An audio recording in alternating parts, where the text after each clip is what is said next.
Good evening, good evening, good evening, and I am back yet again with another figure that gorgeous girlfriend of mine from New Mexico sent me. Yes, she spoilt me rotten, and in this case, she absolutely went above and beyond because not only did she buy me a bunch of figures, one of the figures is a Super7 figure. That is the premium, and I do mean premium action figure company. I don't even want to speculate how much she spent on this guy, because if you know about Super7, you know their stuff is not cheap and they go all out when it comes to their figures. I have a criticism with these figures though, and I'll get to that when I have a closer look at this guy, but by and large they make absolutely exquisite figures. They primarily focus on figures from animated licenses.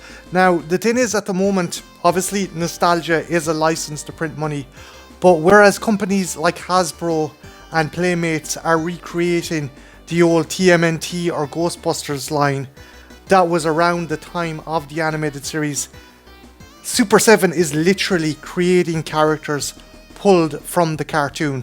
They're not figures based on the figures that were around at the time connected to the cartoon. These figures are literally from the cartoon. Now my main issue, and I've seen this with other Super7 figures, is the articulation is limited, but what it lacks in articulation it more than makes up for in detail and levels of accessories these figures come with, and by the looks of things this is no exception. This is the G.I. Joe Cobra B.A.T, and B.A.T stands for Battle Android Trooper. I don't know if you can see it there. There you go. Battle Android Trooper. This guy is chock full of fucking accessories. And one thing about Super7 as well, their packaging is absolutely gorgeous. I mean, look at that. Like the kind of metal, the metal impressions on the cardboard as well to make it look metallic. That is absolutely badass. Flip it to the back here and you got some really nice stuff. This shows off what these guys look like in the animated series. Again, as I said before, they're not trying to replicate the action figures of the time, they're trying to replicate the characters in the animated series. Again, they have done other lines like this before with Thundercats, and I think a lot of people are looking forward to the Silverhawks line. I do think these are nice figures, but as I said before, I am a bit cautious on the price because these guys do not have the articulation of, say, the likes of G.I. Joe Classifieds, Star Wars Black Series, or even NECA. So that is one thing that makes me kind of criticize the cost of these guys, because there's very limited articulation on these guys. But I digress. Let's have a look at the blurb on the back. Cobra B.A.T, Battle Android Trooper, file name classified, secondary military specialty classified. B.A.Ts are the perfect Cobra Trooper. They never question orders, complain about chow, shirk duty or surrender. They require no leave time, no sick pay, no benefits of any kind, and they are cheap and easy to replace. On the other hand, B.A.Ts do not react very well to changes in field conditions, nor do they discriminate between targets. They will shoot anything that moves, be it friend or foe. They also have an unfortunate tendency to burst into flames when hit from behind. B.A.Ts are dangerous to everybody. They'll shoot, bayonet and kick anything in sight. Cobra infantrymen don't like being on the same battlefield with B.A.Ts, and when a Cobra unit is losing the battle, they will dispense B.A.Ts into the midst of the fight in order to evacuate the area easily. So yeah, that's the blurb on the Cobra B.A.Ts right there. Again, just flip it to the front, and really nice packaging, and I'm really excited about taking this guy out. So don't go anywhere, I shall be right back. And we are back, and here is the Cobra B.A.T out of its packaging. So before we look at all those accessories, let's have a look at the Cobra B.A.T himself. So as I said before, this guy is plucked straight out of the animated series. They're not trying to replicate or emulate the figures that were around at the time. They're trying to create a character or characters from the show, and from what I can see, they have done it fantastically. The design looks exactly like it was in the cartoon. Just really nice detailing. The color is so bright it pops. There is a nice kind of difference in the tones between the blue and the brown on the belt. You also have this kind of mechanical part in the center, And again, it's just really nicely designed. Real nice colouring. The accents of silver. And on the helmet as well. That is really cool. Articulation wise, this is where it drops for me. As I said before, this is a premium figure line. And I think they dropped the ball articulation wise. There is good articulation in the shoulders. Good rotation as well. That's fantastic. The issue comes with the elbows. There is very little articulation in the elbow joint here. Just your standard kind of articulation there and there. Legs wise, he can't do the Van Dams because this holster is preventing that. So he can't do the Van Dams. He can do a bit better with this leg, but not by much. And there is a single joint on the knee. So yeah, you don't have a double joint on the knee.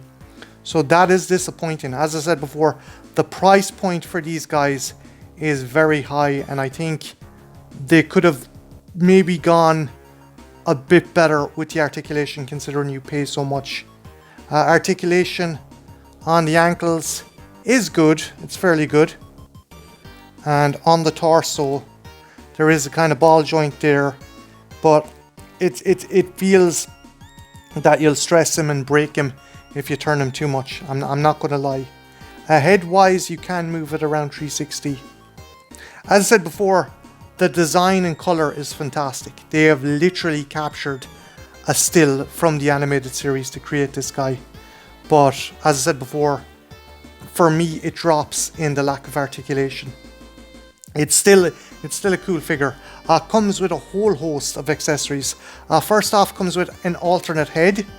So if you want to put this head on him, he comes with a head that can look like it's been damaged. Maybe someone shot it, or Sergeant Slaughter punched it, you know. It could be either or. But that's cool that they give him an alternate head. And there's also something else that you can do. If you want, you can remove the panel that's on the mechanical part. It's kind of hard to remove, I'm not going to lie. Remove that part there. And this accessory comes with it. And you just pop it into that hole there. And it looks like he's exploding. Or there's electricity coming out and he's malfunctioning. So yeah, that's pretty cool. That's a nice addition. So you got to put that piece in there again. And I think that bandolier is there as well, just to keep it in place. Other accessories he comes with an absolute shit ton of hands, alternate hands.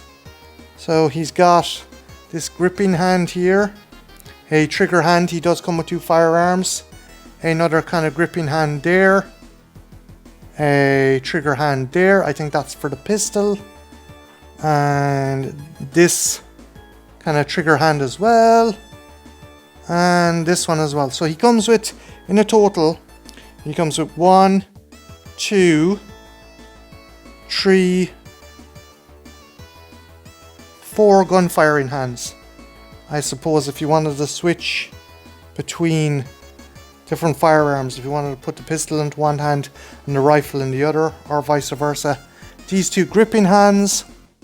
And if you want to change things out, he also comes with a number of weaponry designed hands. So he comes with this kind of saw claw there, and I'm gonna assume this is some kind of laser. I think it's a laser, and a drill bit. Now, if you want him to be able to carry those around, he comes with this. This is essentially a backpack, and what you do is there is 2 plugs on the shoulder there, and you plug it in like so into both parts. I'll just show you. You just plug it in there, and there is little notches or plugs and holes that you can put the parts into. So you just pop them in like so, into there, and into there, and one more into there. So yeah, they kind of there. If he wants to take his accessories or spare parts into battle, he can. And that's pretty cool. That's pretty awesome. Weaponry wise, he does come with 2 weapons. He comes with this silver pistol. Again, not super detailed, but something very reminiscent to what Cobra would have used in the cartoon. Just really sci-fi kind of looking pistol. And then you have this kind of, oh, it's a kind of combination between an MP5 and an AK-47. And you can switch out the hands and have him holding them. So let's see, you can pop this out here. There, like that. And plug in the hand like so. One thing I will say is, as I said before, I'm not a big fan of the fact the articulation isn't great, but the quality of the plastic is fantastic. It's not too gummy, it's not too stiff, it's just the articulation is what lets it down. And I think, as I said before, for such a high price point, you do want that bit more articulation in the figure, and I think they really kind of dropped the ball with that. He comes with another backpack as well, and I'll show it to you. It is this one here. Now, if I'm not mistaken, this holds spores. So these spores, if you've seen the G.I. Joe movie, they can turn human beings into cobra snakes, essentially kind of mutant snake troopers. And Cobra La created them. So yeah, they go in there, and you can just close that up again. And as like the backpack before it, it goes on to the shoulders like so. So you can carry that into battle and infect people. It would make sense for you to send a robot in with a deadly cobra virus rather than sending your own men and risk exposing them. Yeah, this guy is badass. He is kick-ass. As said before, the only thing that really lets him down is the articulation. The design is gorgeous, the paint scheme is gorgeous. It's just an all-round beautiful looking figure and absolutely captures the look of the animated series. It's just, for what you pay, I do think they could have gone a bit more with the articulation and made something just that extra bit special. But yeah guys, I'm going to pause the video here, and when I come back, I'm going to compare him to some G.I. Joe classified figures, so don't go anywhere. I shall be right back. Now, there is my Cobra Bat in my alleyway, and I'm going to put some acolytes of Cobra next to him. However, these are from the G.I. Joe classified line, so there's definitely going to be a size discrepancy between them. So, first of all, let's put Destro next to this big guy. And yeah, he towers over Destro. Again, Super7, their figures are a bit bigger and a bit more chunky, so yeah, it makes sense. So I'm gonna move Destro to the side and actually put his missus next to him as well, so we can get a bit more of a size comparison with a smaller figure. And yeah, again, towers over Baroness. And so the good guys don't feel left out, I'm gonna put Lady J next to this mechanical monstrosity. And yeah, again, he towers over, absolutely towers over Lady J. So yeah guys, you could mix these guys in with your classifieds. Again, you could get away with it because it is a robot. I do think you could mix and match. But in comparison to the classifieds, I think I actually prefer the classifieds line, because you can get a lot more dynamic poses out of those characters than this guy. Again, he looks gorgeous, but the articulation is where he drops the ball. And as I said before, if you're spending that much on a figure, I think it should have a full range of articulation. You should be able to put this guy into a lot more dynamic poses. And while G.I. Joe classifieds have their issues, I do think they are the better choice when it comes to these guys.